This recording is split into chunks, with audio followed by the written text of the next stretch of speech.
وبارك وسلم أجمعين.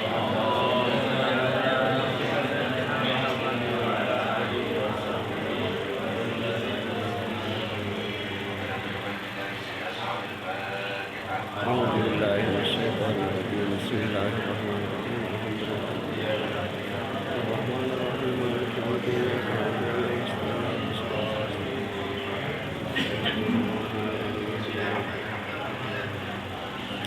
آمين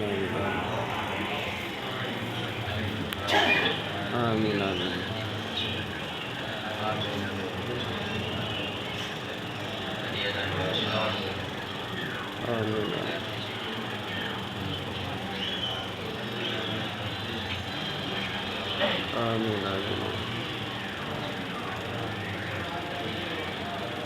آمين آمين آمين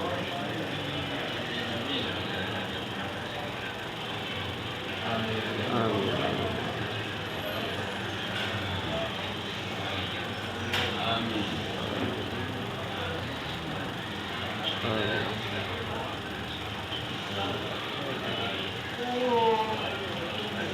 آمين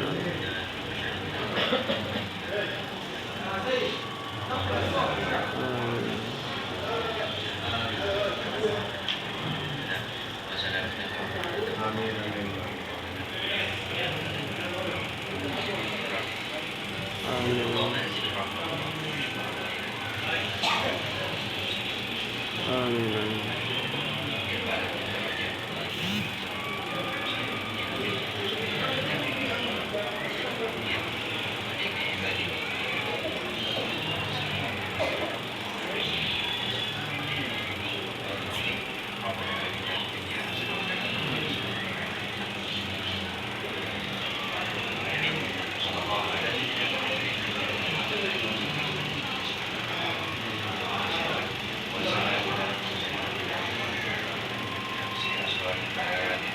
أعوذ بالله من الشيطان الرجيم. بسم الله الرحمن الرحيم.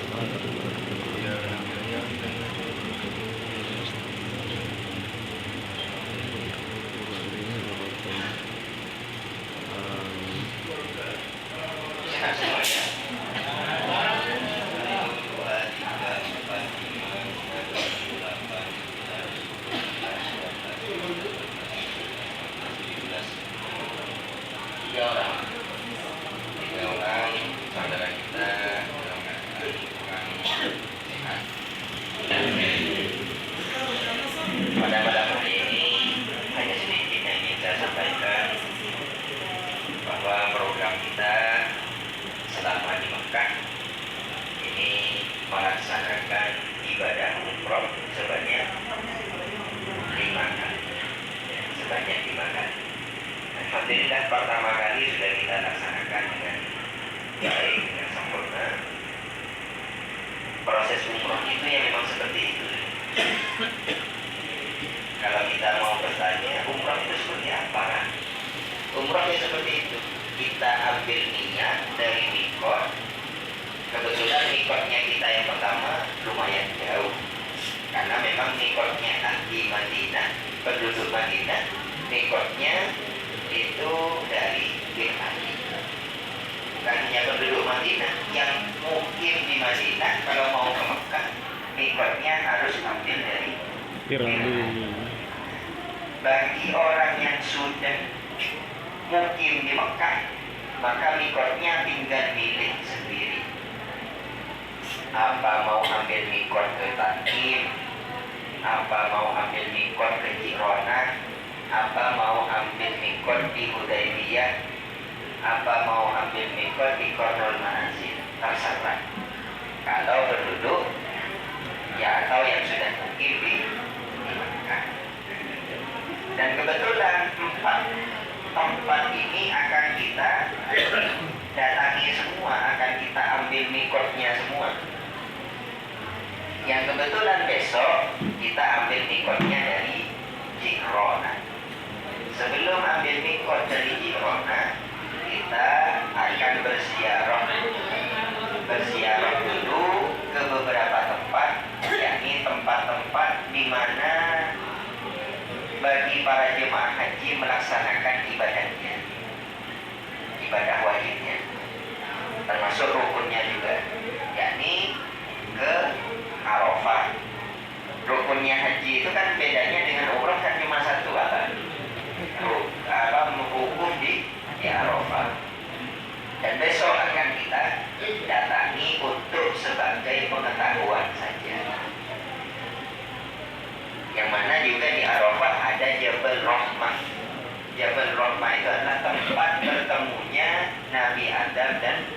sedikit awal. Bagaimana ceritanya? Tunggu besok. Bersambung dari sekarang. Besok saja itu ceritanya. Nah, termasuk juga kita akan ke Mina. Mina itu mana? Mina itu dekat dengan Arafah. Jadi bagi yang bukan dekat, sangat dekat sih, ya lumayan juga. Karena kalau jemaah haji itu keluar dari hotel, kalau haji itu mikotnya dari mana? Dari hotel. Mikotnya orang haji itu dari hotel. Kalau yang mau umroh harus ambil mikot dari salah satu yang 4 besar. Tapi kalau haji pakai pakaian ihram dari sini, langsung niat bersama-sama, langsung berangkat ke Arafah. Tanggal 8 pakai kain ihram. Tanggal 9 juga masih nginap di sana. Nginapnya 2 malam. Nah, 1 malam 2 hari. Karena malam tanggal 10 setelah sholat maghrib dan isya keluar naik bis. Diturunkan di mana? Di Mina. Di Mina itu bermalam sebanyak 4 malam. Di Mina. Jadi dari Mina ke tempat lempar batu itu jalan kaki 7 kilo. Dari habis lempar batu mau tawaf ke Ka'bah juga lumayan jauh, sekitar 5 kilo. Intinya jalan terus kalau haji. Yang naik bis hanya ketika ke Arafah dan keluar dari Arafah diturunkan di Mina. Dari Mina itu dari tanggal 10 sampai tanggal 13 itu jalan kaki terus. Itu kalau pekerjaan haji. Kalau umrah ini mudah. Dikasih umrah 1 kali sudah teler semua sudah teler semua. Belum hajinya ini mas. Hajinya itu dari tanggal 8 sampai tanggal 13. Berarti berapa hari? 8, 9, 10, 11, 12, 13, 6 hari. Paling sebentar pakai pakaian ihram kalau orang laki-laki 3 hari. Dari tanggal 8, 9, dan 10. Kita hanya berapa jam kemarin? Hanya berapa jam? Sudah payah luar biasa. Apalagi mau haji. Tapi sekalipun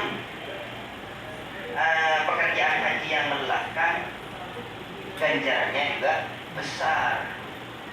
Bahkan dijelaskan di dalam satu kitab, orang yang wukuf di Arafah, ini pasti dosa-dosanya terampuni semuanya. Bahkan jika ada orang yang berkata wukuf di Arafah tidak terhapus dosanya walaupun sekecil biji jagung, kufur dia. Kufur. Nah itu dari saking pahalanya orangnya. Laisa lahu jazaa'un illal jannah. Dan juga ganjarannya akan mendapatkan surga. Dan juga termasuk ganjarannya dia seperti orang yang baru lahir. Maksudnya orang seperti baru lahir ya apa? Tidak punya dosa. Itu bagi orang yang haji. Sudah ketika setelah dari Arafah ke Mina, dari Mina ke Musdalifah. Nanti dari Musdalifah bukan Bak Musdalifah. Kalau Bak Musdalifah cantik. Nah, ini tempat namanya Musdalifah. Setelah dari Musdalifah juga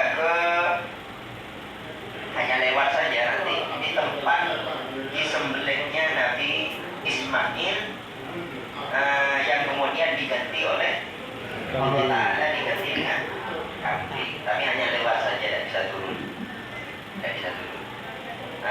Termasuk juga ada beberapa tempat yang akan didatangi besok. Jadi kami harap besok panjenengan jam 7:30 sudah standby di lobi. Jenengan tadi pagi keluar lihat bis yang begitu antri, yang keluar tadi pagi. Ya, seperti itulah kondisi besok insya Allah. Jadi semakin kita mengulur waktu, semakin antrinya luar biasa. Karena setiap pagi itu pasti ada jadwal ziarah orang-orang. Hotel di sini kan banyak berjejeran. Jadi 7:30 saya harap sudah siap. siap semua sebagaimana yang sudah saya sampaikan di dalam bis. Semua dalam urusan toilet sudah selesai dan harus punya untuk perkara nanti di perjalanan ada sesi untuk ke toilet, yaitu alhamdulillah. Yang penting durasi kita sudah mengeluarkan dulu urusan toilet. Kan durasinya agak panjang itu kalau kita keluarkan dari mau berangkat. Terus juga proses umroh itu saya kembalikan kepada umroh. Umroh yang memang sedemikian. Setelah ambil mikot besok dari Jirona. Setelah ziarah terakhir kita ke Masjid Jirona ambil mikot kira-kira jam 10 atau jam 11 ini. Sampai Jirona. Jadi jam 11 berarti setelah niat di dalam bis diantarkan ke hotel ini. Setelah itu kita makan siang. Setelah makan siang baru kita tawaf sa'i. Seperti biasanya itu sudah. Setelah tawaf sa'i kemudian tahallul. Setelah tahallul sudah selesai. Selesai kita umroh kedua, menunggu umroh ketiga dan seterusnya sampai kelima. Dan besok siapa dari panjenengan yang mau umroh meniatkan bukan untuk dirinya sendiri. Apa semuanya dari panjenengan ada yang mau umroh tetap untuk diri sendiri? Pasti untuk orang lain semua ya? Masih untuk diri sendiri? Oh iya, enggak, saya tanya yang besok dulu. Yang besok ini panjenengan mau umroh untuk niat diri sendiri, karena umroh kita sudah gugur kan? Karena yang wajib bagi kita hanya satu kali. Perkara panjenengan tetap mau umroh untuk diri sendiri tidak masalah, tidak apa-apa. Hanya saja niatnya nanti beda. Makanya saya tanyakan, siapa dari panjenengan yang tetap mau niat umroh untuk diri sendiri? Coba ngacu. 1, 2, 3, 4. Siapa lagi? Sudah 4 ya. Niatnya yang untuk diri sendiri saya akhirkan. Karena kalau saya awalkan, kadang tetap ada yang ikut niat. Sekali ikut niat sudah pasti untuk yang terjadi yang pertama. Makanya nanti dalam bis saya niatkan untuk yang mau niat untuk orang lain terlebih dahulu, baru kedua kalinya untuk niat yang diri sendiri, yang termasuk 4 orang ini. Pakai asmara? Hah? Iya, pakai nama. Kalau namanya nanti saya niat umroh untuk fulan bin fulan, siapa namanya, dan ikram umroh untuk fulan bin fulan karena Allah Ta'ala. Itu bahasa Indonesianya. Besok dibimbing pakai bahasa Indonesia dan pakai Madura juga. Kan ada yang Jawa, ada yang Madura. Ada yang tidak tahu bahasa Indonesia, orang Madura. Nah, ada yang tidak paham bahasa Indonesia, soalnya ada yang terlalu sangat Madura, kadang pakai bahasa Indonesia tidak paham soalnya.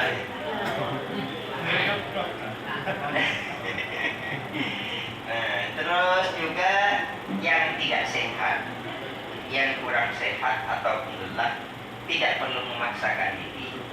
Atau jika tetap memaksakan diri untuk umroh, saya sarankan pakai kursi roda, hanya saja Mbak.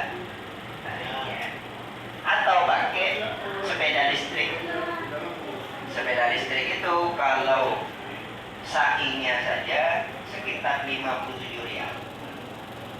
Sa'inya saja. Dan pakai sepeda kayak skuter itu. Tapi di lantai 3.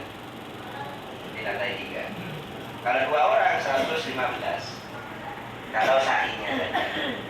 Kalau sama tawafnya, kalau tawaf kan tidak begitu. Kalau jemaah saya yang kemarin yang Desember, tawafnya tetap suruh saya ikut. Karena sebentar tawaf itu. Hanya 15 menit selesai. Tapi kalau sa'inya kan lumayan sakit ke kaki kan. Lumayan kalau sa'inya. Jadi tak suruh naik skuter itu. Jadi lebih murah, habisnya lebih murah. Hanya saja kita menjaga kesehatan itu lebih wajib, ya. Kita menjaga diri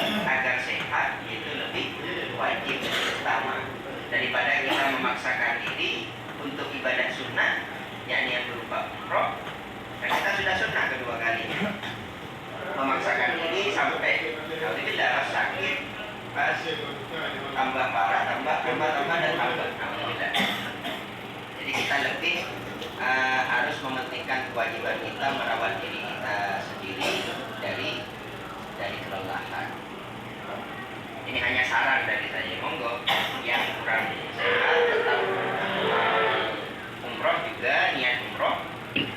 Intinya kalau panjenengan sudah umroh, harus diselesaikan. Kalau sudah umroh harus diselesaikan. Maksudnya sudah niat, dari dalam bis sudah niat saya umroh, kemudian sampai di hotel tidak mau melanjutkan, tidak mau tahu, tidak mau sa'i, ya tetap tidak boleh pakai minyak wangi, tidak boleh mau ganti baju kalau laki-laki, itu tetap tidak boleh. Sampai kapan? Ya sampai dikerjakan. Karena ibadah ini yang memang harus sampai tuntas. Selagi sudah niat, maka harus tuntas. Sampai kapan? Jumlah terlarang menyanding betul. Kalau saja tak tulis kelakon, ini pun tak oleh aja macam. Tetap harus sampai selesai. Kalau tawaf selagi, makanya niatnya itu memang betul-betul harus sehat. Kalau saya niat berarti saya harus sampai selesai, sampai tahallul. Nah itu saja. Terus juga jangan lupa ketika kita niat, ketika kita sudah umroh, jangan lupa syarat diterimanya. Syarat diterimanya kita jangan sampai melakukan berhubungan suami istri, jangan sampai mengeluarkan kata-kata atau ghibah atau namimah atau perkataan-perkataan kotor. Yang ketiga, jangan sampai kita berdebat. Itu syarat kemakmuran kita. Ada salah satu cerita terakhir. Nanti saya mau cerita pakai Madura ya, maaf. Nanti saya terjemahkan bahasa Indonesia. Ada salah satu kereta orang bini nikah alaknya kemudian ditinggal mati oleh suaminya. Jadi dari semua moral adalah tadi kelakuan sedih. Karena tadi kelakuan, akhirnya setiap malam itu dijemput oleh pria-pria yang bermancung-mancung. Malam Sabtu ikoniin ngakui Pajero, malam Minggu ikoniin ngakui Alfa, oleh laki-laki yang berbeda-beda. Sabtu malam ikoniin di kitab ini di masanya Imam Malik bin Anas. Ikoniin Sabtu malam berdeng laki saya terbeda. Nah, apa saya kelakon? Mohon secara akal kan saya kelakon pun berniat kan ini. Masalah malam Sabtu ikoniin berpahon, malam Minggu ikoniin berpatul atim, malam Senin ikoniin berselayan pun bukan. Tepat kepada Jumat, ikoniin kui beca. Karena tepat lagi sebab semua soleh nasi koni. Malam Jumat, malam keramat. Nah, liwat mare ikonikin saban malam ban tetangga naik rasa nih. Apa baru saya kelakon paling ala kuman nyaman. Jadi rasanya ban ke tetangga na ban tantretan na apa boleh mentaking nyun kita faktor. Kon mana rasanya juga. Suatu ketika pas mati saya gini, kita mati. Karena mati, ya seperti biasa, aku pagi sholat kafar sholat kuraki. Ketepaan saya mandiin tepak ke saya sebut arasan. Kon boleh mandiin, dari boleh mandiin yaso. Sebelum yaso apa? Ya istinja yang kadang kan? Apa istinja? Ela. Tepak ela mereka berseken antena letak. Hari ini sebenarnya hari cek-cek. Hari ini sebenarnya hari cek-cek. Ada timbul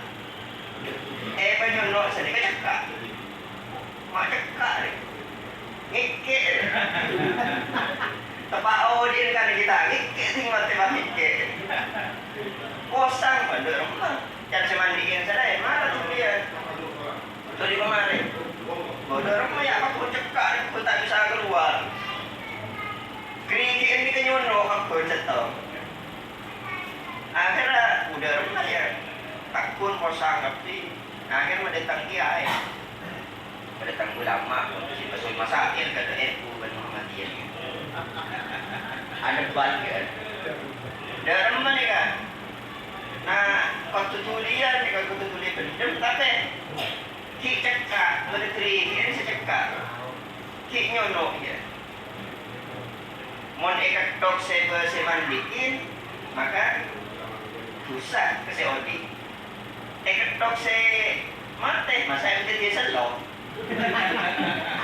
Masa itu dia jimat. Jangan ulama setengah, kuare nak pulsa ketok semandiin. Jangan ulama setengah tahun deh, kita deh. Ada bisa nyakiin oleh segi odi. Dan setengah semate itu saya ketok pada ide nyakiin orang semate pada nyakiin orang segi odi. Akhirnya Imam Malik bin Anas Imam ya dia umur 14 tahun kita yang ulama ya tak ketemu aja orang apa itu mari saya kapan kebelah apa nih kan cerita sedikit ikan guna terus ketemu dan semandiin akhirnya kon ketemu kan semandiin enggak saat itu Ki, guna terus adanya sambian ngucap napa di salah napa ke jenazah ni kan tangan kebubut tergiai tengguna tak nungan pun tadi rasa lupa tak mungkin orang sepon sepuh umur ni kamu tak salah tak kiranya lain biar kan itu tak kira dan tak nyala tak salah tak kiranya lain akhirnya pas kemudian engki guys nyuwun sepura tipe itu saben malam kabeh saki mantau sebini gitu kalakon saben malam iku ingin orang laki se atau pitung no kenapa boleh saya kalakon tak geng asmekdon ya asmekdon kan gitu akhir tepai pandikin sering tergula agar kita kira mati bukan itu sebenarnya becek akhirnya itu pas cekak kan nasihat dan bagi Imam Malik coba sampean minta sapora ke jenazah balik minta sapora akhirnya minta sapora minta sapora serang kue air bocor akhirnya tak bocor. Ini kan menunjukkan bahwasanya kita selama hidup, selama kita masih punya salah kepada orang lain, maka hidup kita tidak akan tenang. Dari cerita barusan, ada orang perempuan sampai bahasa Indonesia ya, ada orang perempuan setiap malam itu dijemput oleh laki-laki hidung belang.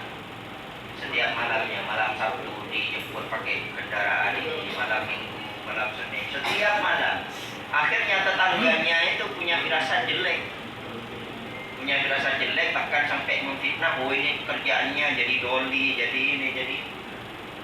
Ketika dia mati kemudian dimandikan. Setelah dimandikan, dia tetap berprasangka buruk kepada si jenazah. Akhirnya ketika dia mengistinjai jari-jarinya ini apa? Masuk. Apa cekatnya? Mak pinter Pak Turan. Jari-jarinya ini cekat di dalam. Kejepit. Apa ya? Kejepit di dalam. Kejepit di dalam gara-gara dia punya prasangka jelek, prasangka buruk kepada si jenazah. Sampai-sampai satu ulama di kota itu tidak ada yang bisa mencetuskan hukum. Akhirnya Imam Malik datang dan memberikan nasihat, suruh minta maaf kepada si jenazah. Setelah minta maaf, maka tangannya bisa lepas dari gigitan dari gigitan itu. Nah, ini menunjukkan bahwasanya kita itu satu bersaudara, satu sama lain, kita adalah satu kesatuan. Apalagi kita satu rombongan di sini, marilah kita sama-sama tetap saling tolong menolong, saling berprasangka baik. Sekalipun di antara kita ada yang memiliki kelakuan yang tidak begitu baik, namun itu hanya perkiraan, tidak kita melihat langsung. Seperti barusan saja, cerita barusan, kita menuduh orang, memfitnah orang, atau menuduh orang berkelakuan jelek sampai berhubungan intim seperti itu. Saksi kita tidak kuat kecuali harus empat orang dalam hukum Islam. Dalam hukum Islam harus 4 orang yang melihat langsung jarumnya dimasukkan ke lubangnya. Kalau hanya 1 orang, maka kalah dia dalam hukum Islam. Saksinya tidak kuat. Apalagi hanya berprasangka buruk yang hanya dijemput setiap malam. Ya walaupun secara akal ya pastilah kelakuannya sedemikian. Tapi kita lah yang tetap harus menjaga hati. Apalagi di tanah suci ini, marilah kita tetap berprasangka baik kepada Allah Ta'ala dan juga sesama hamba. Mungkin itu kata untuk dari saya. Mudah-mudahan kita yang tinggal 12 hari lagi di sini, yang tinggal 12 hari lagi, mudah-mudahan kita diberikan kesehatan jasmani rohani, diberikan kemudahan dan kelancaran dalam melaksanakan semua ibadah yang akan kita kerjakan ke depannya. Dan kita juga diberikan rezeki yang halal barokah, umur yang barokah, serta anak keturunan yang suatu saat semuanya bisa menunaikan ibadah haji ataupun umroh di kota suci Makkah dan Madinah. Ala hadhihi niyyah wa ala kulli niyyatin shalihah. Al-Fatihah. A'udzu billahi minasyaitonir rajim. Bismillahirrahmanirrahim. Alhamdulillahirabbil alamin. Arrahmanirrahim. Maliki yaumiddin. Iyyaka na'budu wa iyyaka nasta'in. Shiratal ladzina an'amta 'alaihim ghairil maghdubi 'alaihim. Demikian dari saya, sekian. Mohon maaf yang tiada batasnya dari segala ucap perkataan. Wassalamualaikum warahmatullahi wabarakatuh. Allahumma shalli ala sayyidina Maulana Muhammad. Allahumma shalli wa sallim ala